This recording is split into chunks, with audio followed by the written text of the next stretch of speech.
Okay, let's get started. My name is Emily Stanford, and on social media I'm known as Nerdy Bat Lady. And I'm representing Bat B&B, which is a great company that sells high-quality bat houses. One second, let me just invite Dr. Tuttle to join. Oh, hello, Dr. Tuttle. Good morning. Okay. Good morning, how are you? I'm just fine. I hope you are too. I am, thanks so much. It's good to see you again. Delighted to be of help. Excellent. Okay, so we'll officially get started now. I'll go ahead and give an introduction if that's all right with you. Thanks everyone for joining. So my name is Emily Stanford, and on social media I'm Nerdy Bat Lady, and I'm representing a company called Bat B&B, which sells high quality bat houses, which are supported by Dr. Tuttle. And we're very fortunate that Dr. Tuttle is joining us today to answer your bat house questions. And as you all know, Dr. Tuttle has over 60 years of bat experience working with bats. And he has really paved the way for the bat conservation movement. So we're really happy to have him here. And also joining us, we have Teresa, who is one of the co-founders of Merlin Tuttle Bat Conservation. And she's going to be helping us with the technical side of things. Excellent. So thank you so much for joining us, Dr. Tuttle. I'm delighted to be here. I spent the whole last week putting up bat houses, so I should be right on track for this. Excellent. So just to go over the format, we're going to have about 30 minutes to answer questions, and we'll start with the questions that have already been submitted, and then hopefully we'll have time at the end for our live audience questions. So if you have some questions in mind, please write it in the comments below, and we'll do our best to get to them. All right, so let's dive right in. So our first question is, how do I find out if bats are in my area and whether or not to put up a bat house? One way would be to talk to a local pest control operator and find out if he's getting calls to deal with nuisance bats in buildings. If he is, then you're certainly in a good place to get bats in a bat house. You can watch in the evening around street lamps to see if bats are feeding around these lights, but you may be misled there because some bats that feed around street lights never live in bat houses. But if you live where occasionally you see a bat roosting behind the shutters or entering into your house, that's an almost sure bet that in those kinds of places you could get bats into a properly designed and placed bat house. Can you expect to find bats even in urban areas? Yes, depending on how densely populated the buildings are and how few natural things there are around, that'll have some effect. But people have attracted bats to bat houses in urban areas. It would help if you weren't too far from a river or a park or something where they have a fighting chance of finding food. That's right. Great. So speaking of attracting bats to bat houses, are there any tricks that people can use to attract their bats to their bat house? There's nothing you can use by way of an attractant to get bats to come to a bat house. They find their houses just like birds find theirs. And I don't think you've ever heard of putting a bird scent out to attract birds. It doesn't work for bats either. I'm aware that some are sold, but I'd say buyer beware. Excellent, good advice. One question that we get really often is, if I put up a bat house, how likely is it that we won't have bats moving in? How soon? How likely is it that you won't have any occupants? Well, it really depends on where you're at, how good your bat house is, and not only how good your bat house is, but how well you place it. I've just been out this whole last week finding places to put bat houses, and to find an absolutely ideal place, I would look to be within a half mile of a river or pond, some source of water. I would like to see a varied vegetation, a mix of farm and community vegetation is perfectly fine.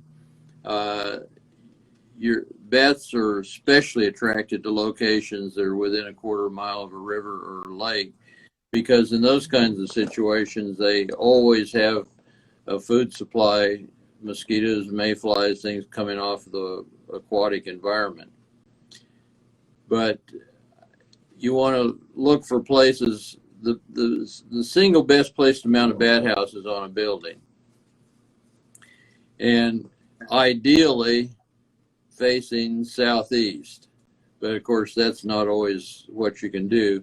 It may sound like I'm promoting bat house sales, but you know, from the very first research we did on bat houses, the one thing that's been clear as crystal is that you double your odds of success when you provide at least 2 bat houses.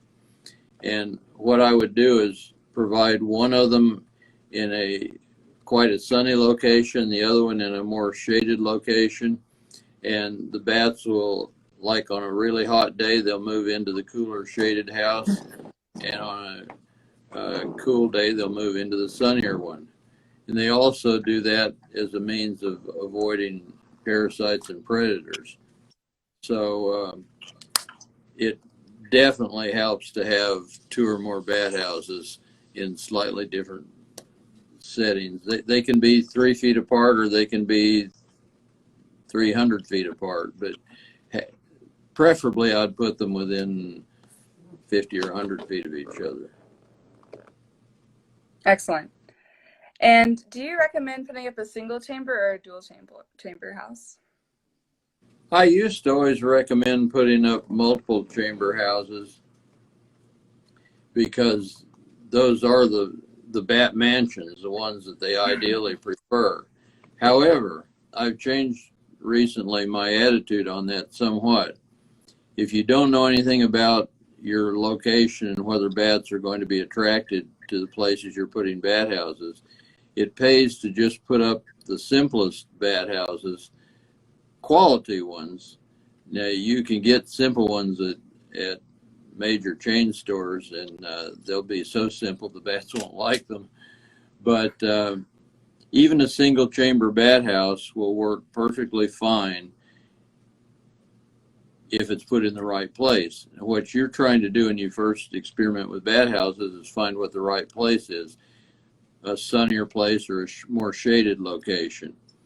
And by putting up a bat house in a sunny location and one nearby in a shaded location, you give them options that they don't have in a big house.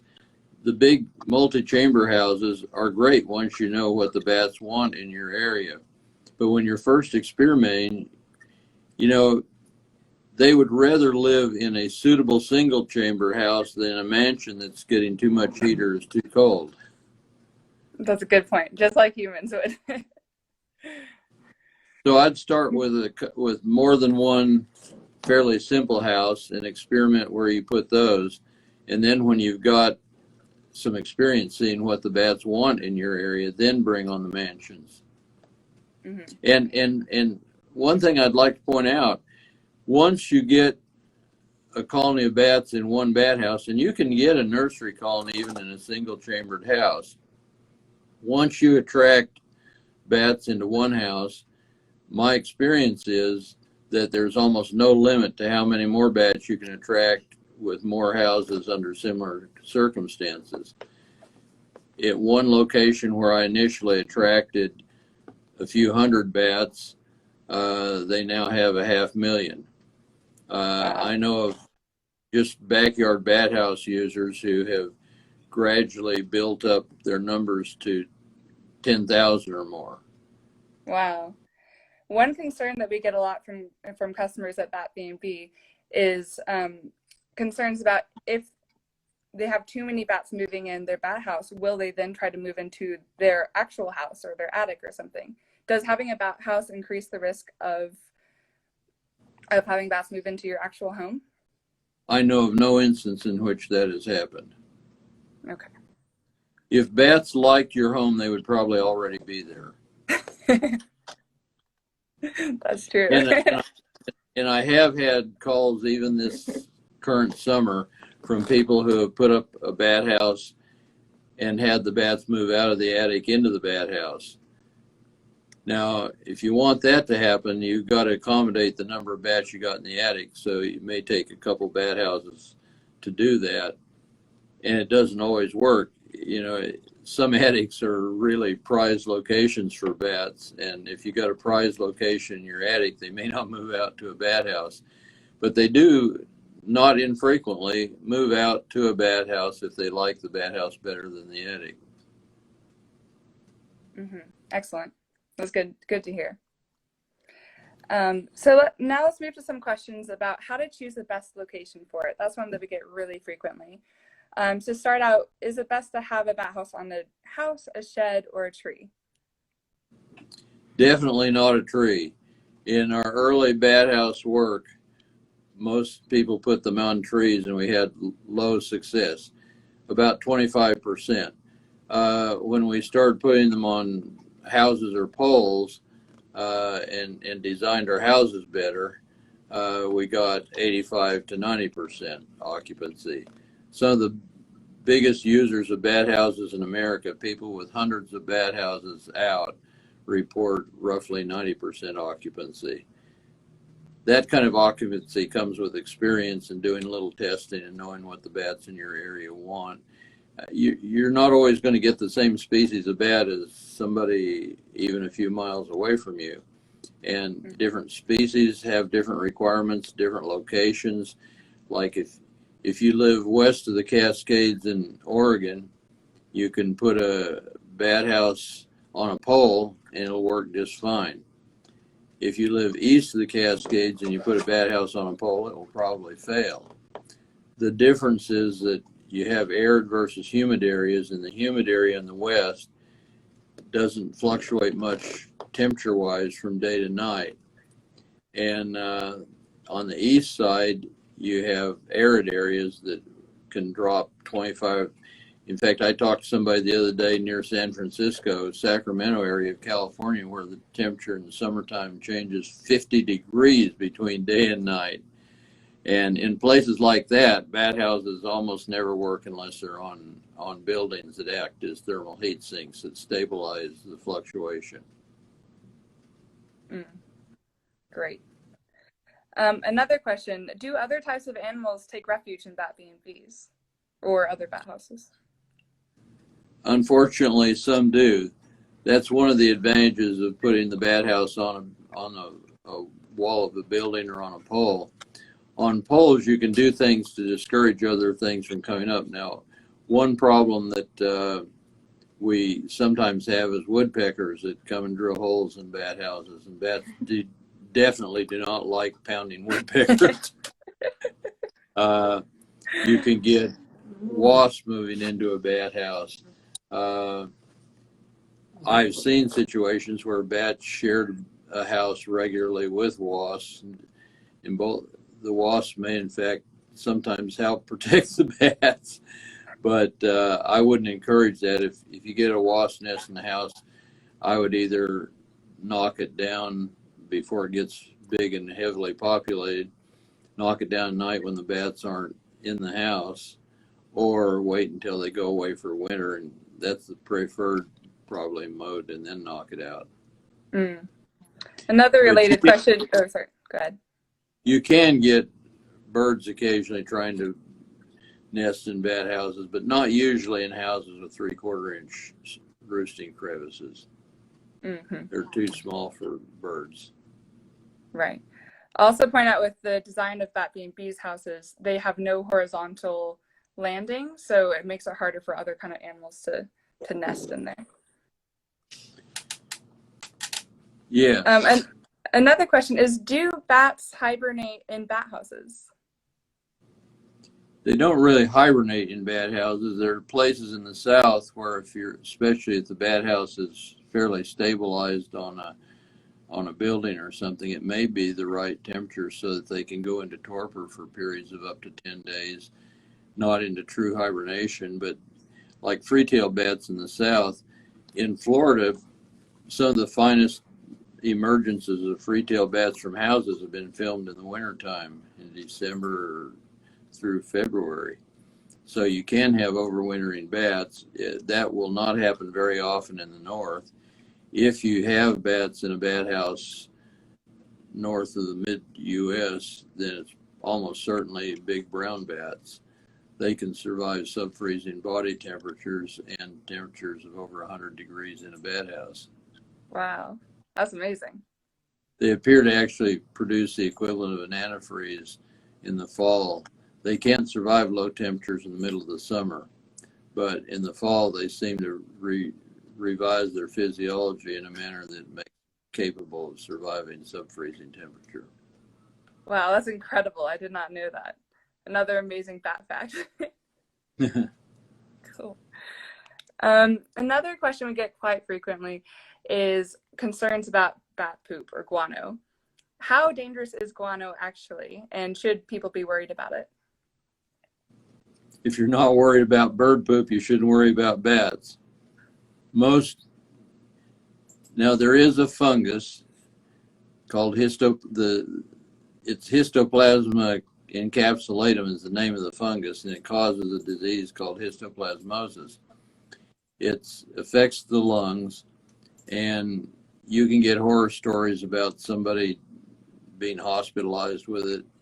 But the truth is that the vast majority of Americans have already been exposed to it and didn't even.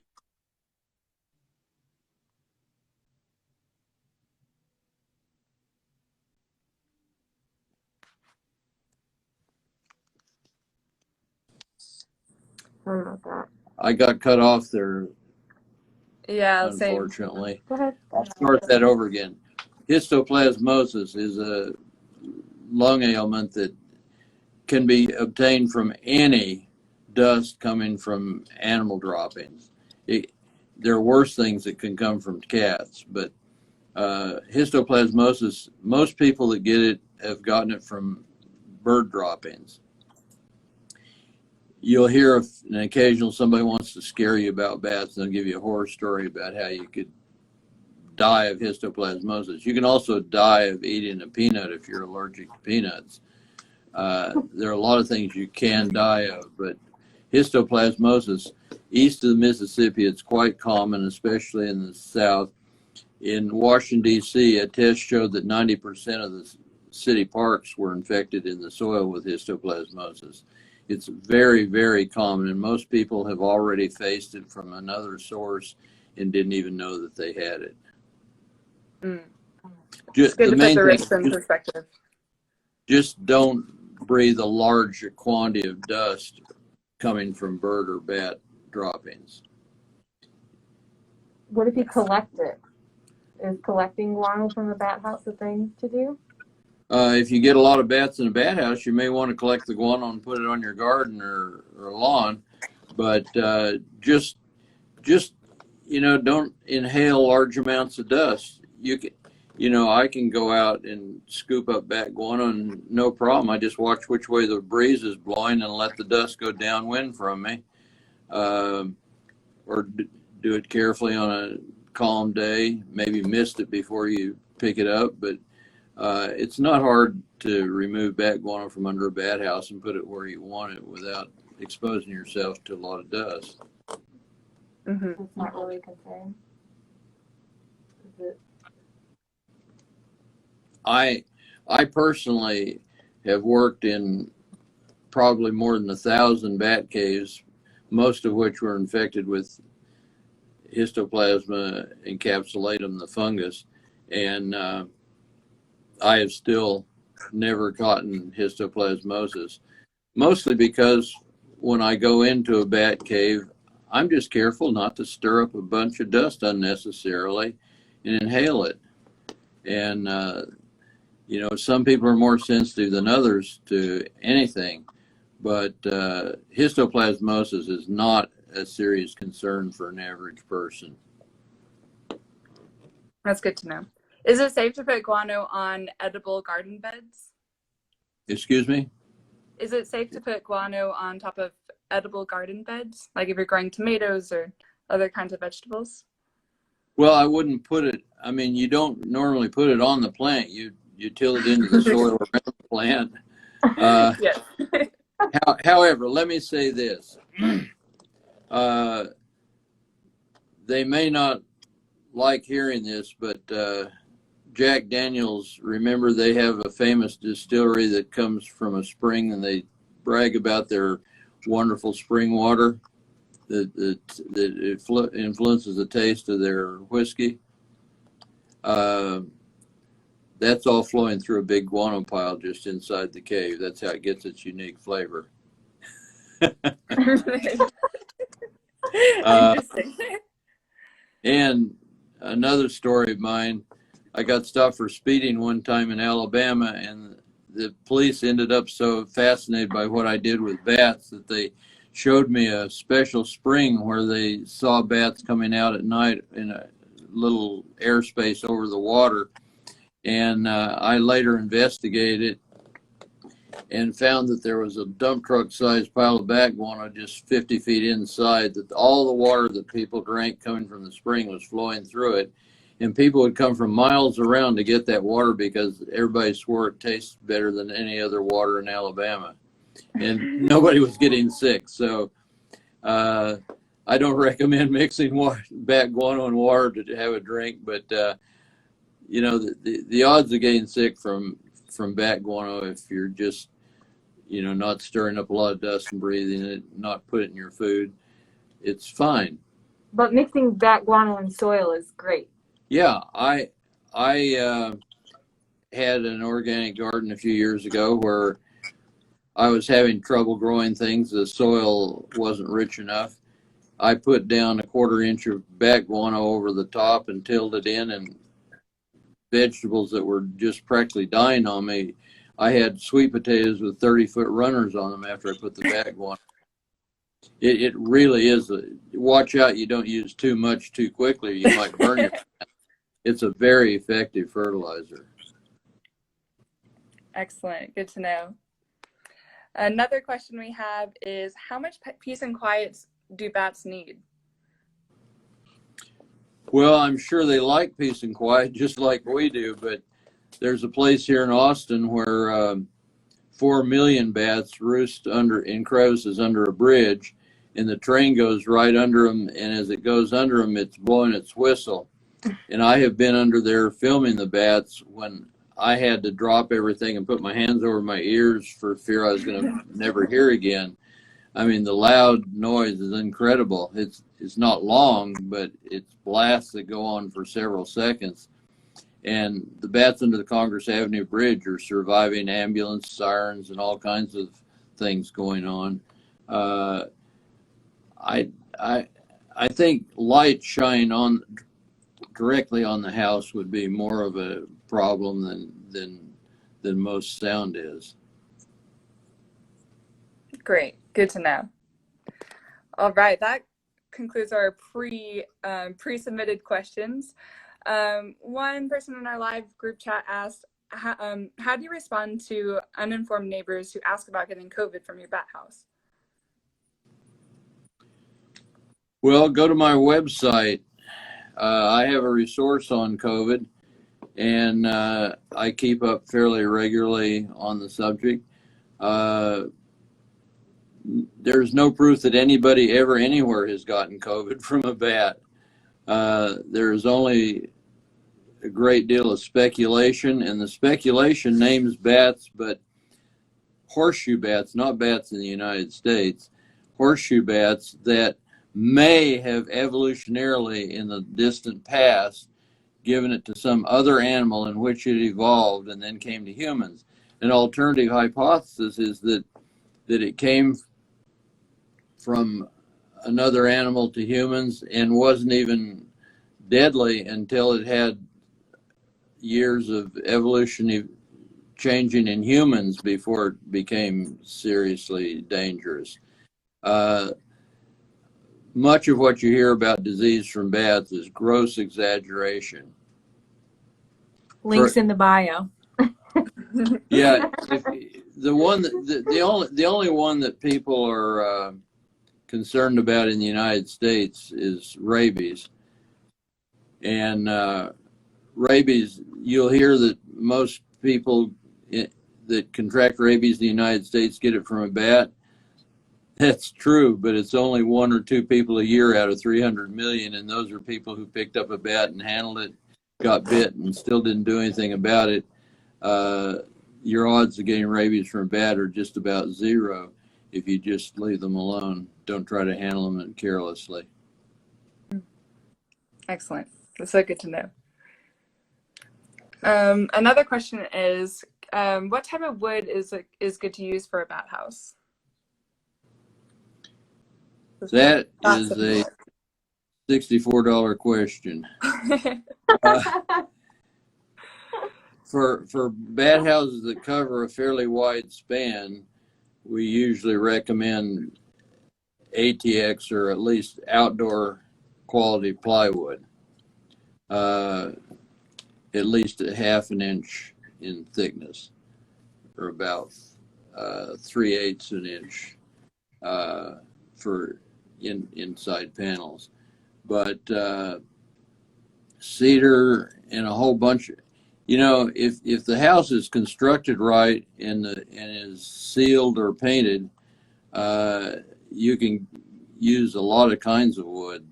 The best thing you can do to protect the house and make it last a long time is to get something. I'm sorry I don't have the name of it right now, but it's available at Home Depot or places like that.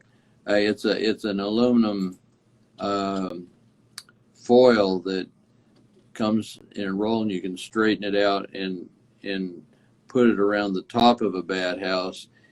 Sun seems to be the single most important destroyer of bat houses, harsh, direct, midday sun. And so if you have some metal, just putting your bat house under the eaves of your house will help dramatically in extending its lifespan. If it's out on a pole, it helps to put 2 back to back with a tin roof coming down a few inches, overlapping the top of each house.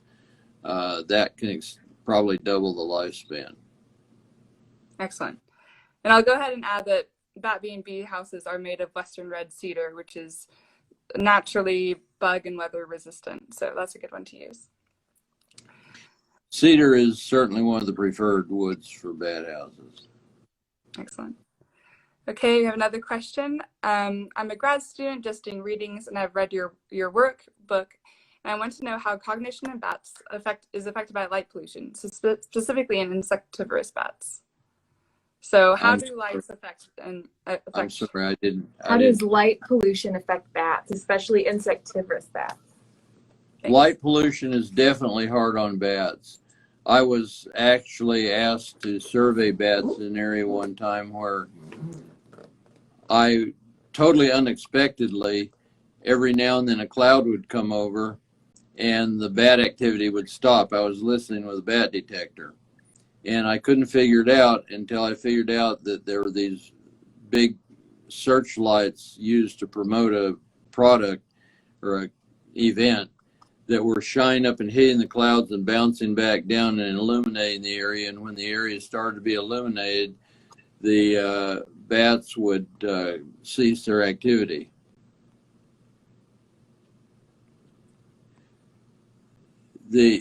Especially yellow night lights are not nice for bats. They illuminate the bats so that owls can see them and hunt them effectively, but they don't attract insects for the bats to eat.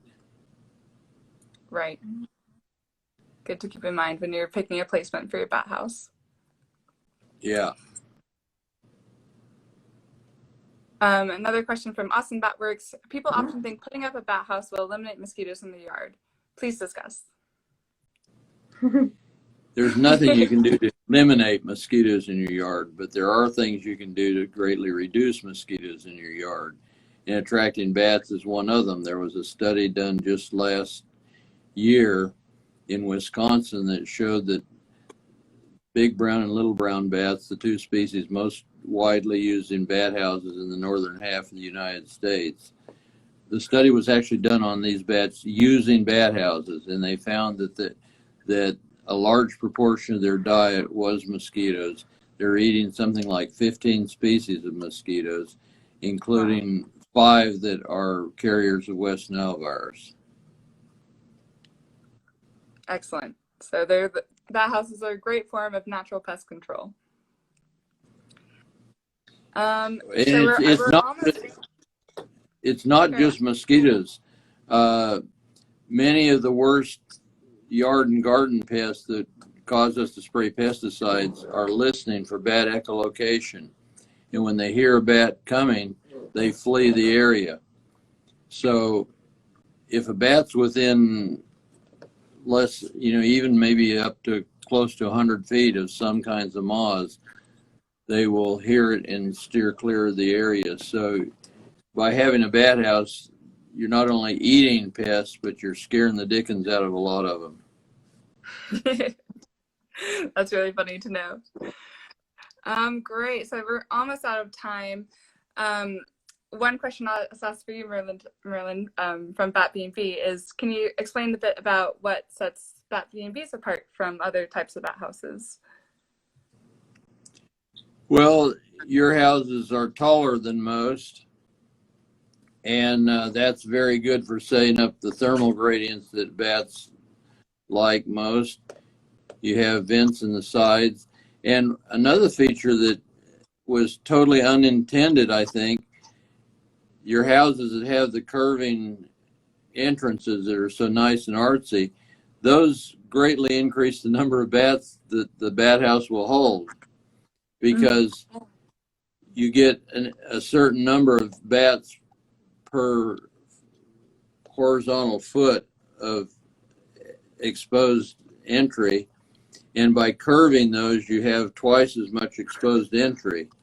And so it's my belief, not yet actually experimentally verified, but I would suspect that your houses hold substantially more bats per area than most houses that just have straight across entrances. Great, thanks. Okay, we'll just have a couple more questions if you have time. Sure. One is, what is the most important factor for a bat house success? Height, color, proximity to water, sunlight throughout the day? All of the above. Bats like varied temperature, and one of the good things about your houses is that they're extra high. And so on a cool day, the bats can take their young up into the top and find warmth sufficient. They grow best at temperatures of 100 degrees or better. And they can move them up on a cool day, move them down on a hot day. And the rough surfaces where you have your cross cuts, those are really important for bats to cling on to. And you have a landing area that enables them to get into the house quickly. Landing areas and rough surfaces are very important. Young bats, especially when they're learning to fly, can take a long time sometimes to get into the house if you don't have a good landing area that's easy for them to climb on. Beyond that, you're going to have the best success in a place that's nearest to major water, not necessarily major water, but a stream or pond or river. And you'll do best if you, like I've said already, put up at least two houses, one a little more shaded than the other. Height above ground is important. If you're in the northern half of the United States, or if you're just trying to attract big brown or little brown, those kinds of bats, you can be as low as 10 or 12 feet above the ground. Free-tail bats would prefer to be at least 12 to 16 feet above the ground. But each of these factors adds up. And another thing, you don't want snakes and things able to get to them. That's why you want to be at least 20 feet from the nearest branches or places where an owl could perch, because he can sit there and wait for a young bat to try to get in a hurry and come down and grab him. Snakes will climb poles. They can't get up the side of a building usually, but they'll climb poles. And I heard just the other day one frequent bat house user has a simple remedy, just puts Vaseline for a couple feet on the lower end of the bat metal poles, and then the snakes can't climb past the Vaseline. Has to put it on 2 or 3 times a summer. That would be funny to see a video of a snake trying to get up and sliding down. Yeah. Rat snakes can be a real problem climbing poles to get bats out of a bat house. There are other ways. The purple martin people have excluders that are made out of reverse funnel screen, and that works too. Mm-hmm. So we have a resource about selecting a quality bat house, and I put it in the link on our Instagram Great. Thanks, Teresa.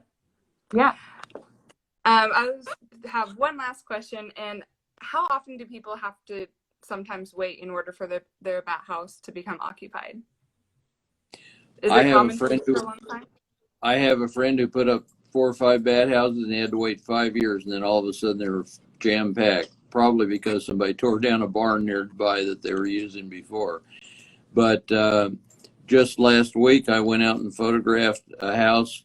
We don't know if it was occupied the first night because nobody looked the first day, but within just days of its going up, it had so many bats they couldn't all get in. They're hanging out the bottom like bees out of a beehive.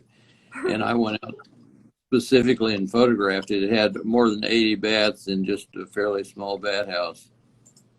So it can happen within literally the same night you put it up, but I'd say on average, you're going to probably wait several months to a year.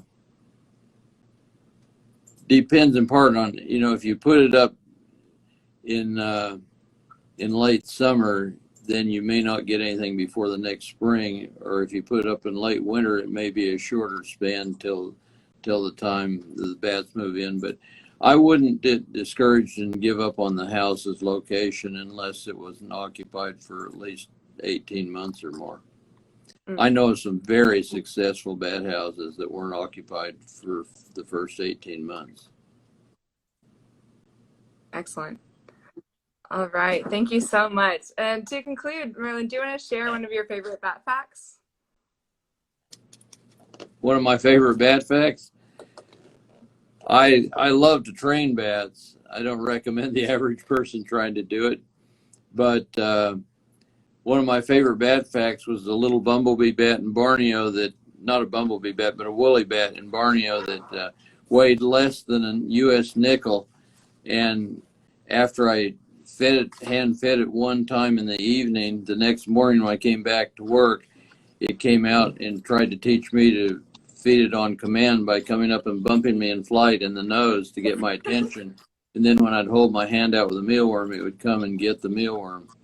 I was just blown away that an animal that weighs less than a nickel would learn how to train me in a matter of hours.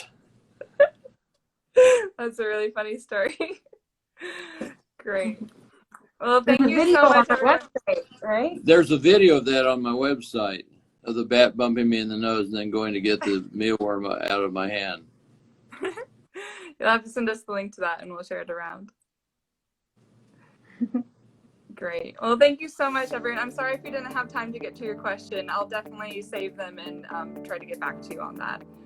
But Dr. Tuttle, it's been a pleasure hearing your advice and answering our questions. Thank you so much for your time.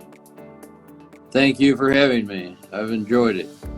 And me as well. Thanks. Thanks, Emily. And thanks, Teresa. Bye. Bye. Bye, everyone. Thanks.